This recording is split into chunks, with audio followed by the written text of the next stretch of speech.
This is Kristen Curtis with 0S310 with Dr. Walter, and it's my week 4 presentation on diversity barriers.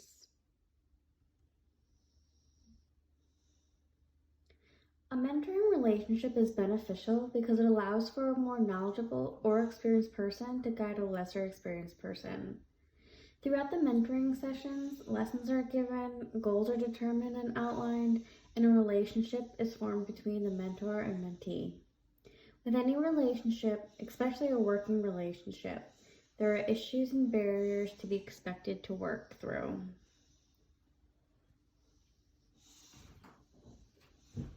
Here we're going to talk about the different diversity barriers that might happen when you have a mentoring relationship.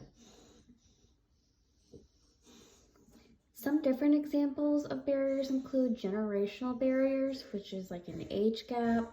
You have cultural barriers. This happens when people from different parts of the world come together, different ethnicities, different backgrounds. You have gender barriers, the difference between a man and a woman, different communication styles, racial barriers, whether it's white, black, whatever color they may be. You have religious barriers. They come from different religions, such as Christianity, Jewish people, all the differences there. You have people with disabilities, whereas learning disabilities, physical disabilities, and more. And finally, sexual orientation, whether you may be gay, straight, bisexual, or what have you. We will talk about 2 different examples of those barriers today. The first one we are discussing is the generational barriers. Generational barriers exist when there are employees in the workplace of all ages. They can be anyone from their teens and all the way up to retirement age. Different generations do have different work ethics. They have different styles of learning and communicating, different work preferences, and more. When a mentoring pair is made up of 2 people from different generations, each person, no matter if you're the mentor or the mentee, must do their part in learning how the other one understands and comprehends and learns.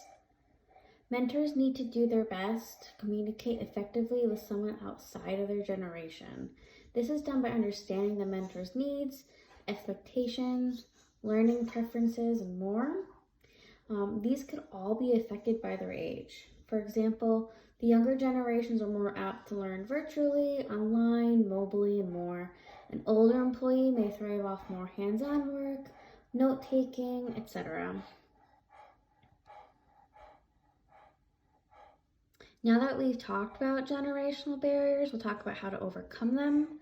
Companies should exercise extra communication, force employees to ask questions to be sure that what's being said is also being understood. They should promote patience in the workplace. They should also have employees conduct research on each other's generation. It can give you insight on their preferred method of communication, work styles. Also, mentors should ask for feedback on their style and their abilities, and always promote open discussion.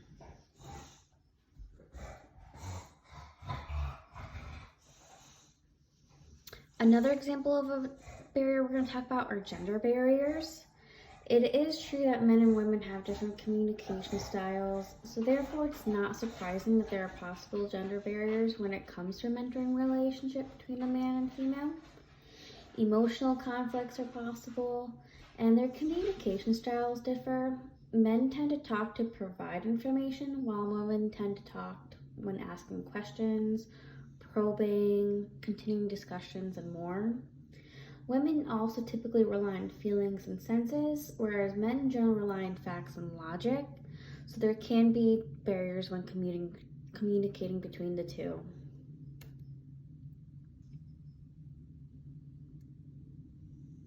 Now, overcoming these gender barriers. So companies should promote gender equality. They should promote alliances and encourage women to support one another. It's also important that employees are educated on gender differences and bias. Thank you for taking the time to listen to my presentation. Here are a couple of the references that I use, and I hope you have a great day. Thank you.